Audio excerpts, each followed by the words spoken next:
What's up, guys? We are back with another Premium DNA review, taking a look at a new license and a 2-pack. We're taking a look at the Banjo-Kazooie set. So this is a 2-pack of figures. It's Banjo and it's Kazooie. We're going to take a look at 2 actual releases because there is a standard and there is a Premium DNA exclusive flocked version. So we're going to take a look at that one as well.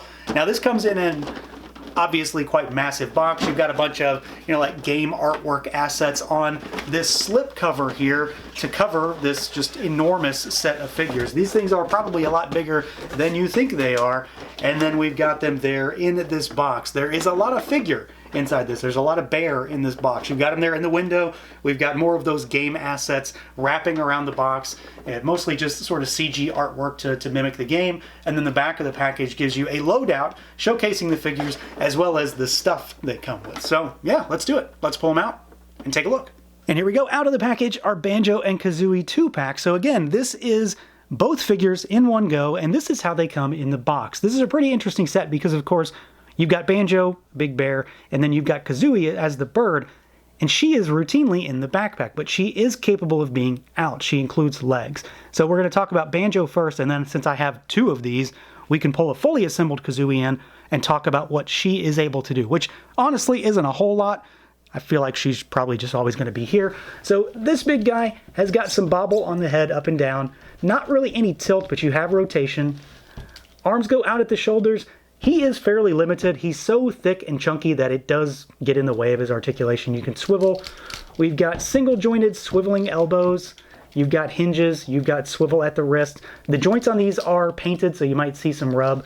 The torso is the best part of this figure. He goes backwards and forwards really, really well. And then you've got a really nice tilt side to side, and it's also your swivel point. There is no waist twist or anything like that on this guy. The legs are really interesting because they do not seem to go out. Like, they don't kick outwards really at all. They swivel, and that's about it. So they can kick forward, and then you've got a twist. The knees will hinge, and they go back about actually pretty decently far back. And then they also swivel. And then you've got hinges, and you've got a little bit of rocker down at those ankles. So Banjo does have some articulation. I feel like he's going to always be in a slightly posed posture on a shelf just because he's so thick and chunky. But he does have some range, specifically at the torso. Kazooie is admittedly very different. This is what Kazooie looks like when she is fully assembled. So this is just legs popped onto the torso. There is a cut here. There's a peg. That's all it is. She does have articulation. She can move. I find that it's probably not the most useful. Like, it works and you can put her into some poses. You can sort of, give her a little character. But overall, she's either going to be in the backpack or she's going to be standing like this because she really can't stand any other way. The legs are very specific, it seems. So the head can bobble up and down really well. You do have tilt side to side. You've got rotation. The wings swivel all the way around. You can swivel the torso because of that cut. The legs kick forward and backward, and then the actual, I don't know, we'll call them the stems here, they do swivel out, and that swivel is what allows her to stand. If they don't move, she's not standing. So she moves somewhat. She moves not as well as Banjo, but I don't really mind this too much, just because honestly, I don't think I'm ever going to take her out of that backpack and put her on a shelf. She's always going to be crammed back there. Now, as far as the overall look and feel, I would say, at least from my perspective, this is where it really matters. And this is also where these figures excel. Just like the Madballs and the Barnyard Commandos and the Battletoads, Premium DNA has done a really solid job of making sure these things just look good and they look right.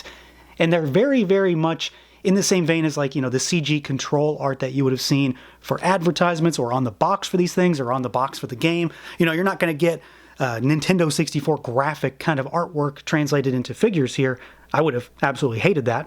But this looks really, really good. They're very cartoony. They're very oversized. They are absolutely humongous figures in just every regard. And this really gives you a good idea of exactly how much bigger Banjo is than Kazooie. But she is also humongous in her own right. Tons of sculpt, tons of paint on these figures too. That's pretty much the norm for Premium DNA. I do really like that, like all the shading on the hands, on the paws, on the torso here. And then there's tons of wash throughout Banjo's fur in particular. His head looks great. The eyes are almost kind of creepy, lifeless, but that is the look. So they got that well. He's got this big toothy grin on his face. The backpack, again, integral to this setup because you can't have Kazooie on his back without it. It does just peg into the back. You can take it off if you want, and there's a peg right here that allows for Kazooie to go back in there. Easy to pop her out and put her back in. No issues, no problems there. I think in general, just from sizing to the chunkiness to the paint to the sculpt on both of these, that they do look fantastic. Kazooie is probably not as exciting as Banjo just because, you know, she's a bird and she does kind of get some issues as a result of her construction, I suppose, and what she is when it comes to moving her around. But she also does look really good. Tons of bright, vibrant colors, big accentuated features, and a really goofy looking face with a removable kazoo. This does just pop out of her mouth, so you can do that if you want. If you don't want to have it, you don't have to. So that does go right there. And that looks really good. I'm very, very happy with the way both of these turned out. So let's bring in the other one that we've got to talk about. I'm going to put Kazooie back in here just to show you. So there's Kazooie in the back, and here is our flocked version. So there's no difference between flocked and regular for Kazooie. They are the same. There is no flocking on that figure. The flock only occurs on Banjo. And I'll go as far as to say that I prefer this version, not because I'm some diehard flocking fan, but I just think it looks really good. He looks like a really fuzzy teddy bear, and it absolutely works for me. Articulation, exactly the same, no difference. The only thing I'm going to suggest watching out for is that the joints are flocked. You're going to have issues with that, obviously. Not a huge thing, but it does look very, very good. Everything else is the same between the two figures, but the flocking does kind of transform this figure for me, and it gives a nice feel to it. That's the other thing. It's a very tactile thing also. So I'm pretty happy with the way this turned out. You definitely don't need both to be complete. They are still the same figure, but if you're interested in a flocked one, you know, you do have the option. This one is PremiumDNA store exclusive. I think it's like 1,000 pieces, something like that. It's a limited piece count, so there aren't going to be as many of those out there as there are of this one. But both look tremendous. The sculpt is fantastic. The paint, exceptional. And then just the ability to pop Kazooie in and out without any muss or fuss is also just a nice little bonus to not have to, you know, screw around with this thing to make it work. Now for some size comparisons, we've got a Battletoad from PremiumDNA on the left for just a baseline from Battletoads. We've got Space Usagi from NECA on the right, and this gives you a pretty good idea with some smaller figures, slightly smaller figures anyway, how beefy Banjo is. He's a very, very thick and chunky figure. Let's move him aside. Here is Marvel Legend. There's X-Men 97 Bishop. Let's pull Usagi aside, and here is a Super 7 Ultimates. There's Bludgeon. Let's do a Figuarts. Here is Superhero Piccolo. And then let's do a Mythic Legions, because why not? Here is the one and only, well, I guess it's not one and only, one of two only, Waltor the Mad. So as you can see, this is a big set of figures. They're not super tall. When they're combined, they do have some height. But overall, it's about the bulk, front to back, and overall just the beefiness of Banjo. Now, as far as accessories goes, this set includes a few things. It's not a ton of stuff. You kind of get the signature stuff, really. And we've already kind of talked about half of it with Kazooie, because she includes, you know, half a body with those legs. And then, of course, you've got that kazoo that is removable. For Banjo, you've got an extra head sculpt. So it's similar to what's on him in the box. It just doesn't have the teeth.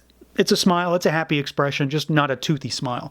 You do get an extra set of hands. So he has gripping hands on him in the box. You get a set of these open palm, style posy kind of hands, which are really integral to the Banjo. So you've got a gripping hand to hold the Banjo, and then you've got the other hand to kind of go over the top.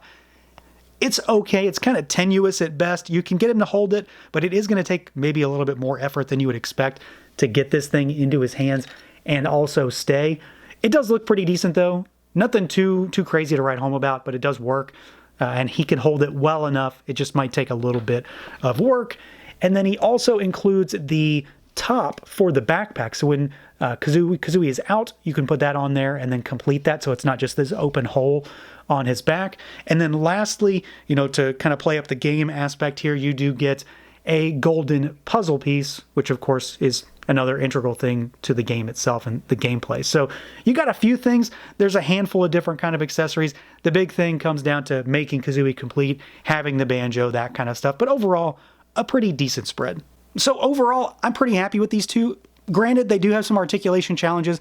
I'm not at all surprised by that. The bigger issue for me was finding the sweet spot to get Kazooie to stand at all. Otherwise, I think they move okay for what they are. They're super big, chunky figures, which I think goes in line with a lot of the stuff Premium DNA makes. Not to mention the fact these guys do look terrific. Sculpt and paint is really well done. They're very, very dense, solid figures, and I like that kind of stuff. They might be bigger than you expected, but I'm really happy with them. I think they're gonna have a really good shelf presence. They come with some solid accessories, nothing too crazy, but they do come with the stuff that I think they absolutely need. And of course, getting the legs for Kazooie, whether you want to do that or not, is a nice little bonus just to be able to change things up. So that's going to do it for this look at the Premium DNA Banjo and Kazooie 2-pack. Let me know what you guys think. Feel free to like, comment, subscribe, and share, and until next time.